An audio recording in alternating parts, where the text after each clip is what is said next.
அவை ஒழுக்கத்தை பற்றி எல்லாம் பேசுகிறான். ஒரு சபையில் எப்படி நாகரிகமாக நடந்து கொள்வது, ஒரு சபையை நாம் எப்படி நடத்துவது, ஒரு சபையில் பங்கெடுக்க வரக்கூடியவர்கள் அவர்கள் என்னென்ன விஷயங்களை கவனிக்க வேண்டும் என்பது குறித்த செய்திகளை பெருமானார் ஸல்லல்லாஹு அலைஹி வஸல்லம் அவர்கள் நமக்கு வழிகாட்டியிருக்கிறார்கள். சொல்லப்போனால் இஸ்லாம் தான் நாகரிகம் என்பது. நாகரிகமான பழக்க வழக்கங்களை உலகத்தில் சொல்லக்கூடிய ஒரு சமயம் இருக்கிறது என்று சொன்னால் அந்த சமயம் இஸ்லாமை தவிர வேறு எதுவாகவும் இருக்காது.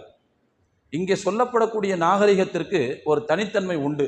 அந்த தனித்தன்மை என்னன்னு சொன்னால், அந்த நாகரிகம் என்பது யாரோ ஒரு தனி மனிதனுடைய மூளையில் உதித்ததாக இருக்காது.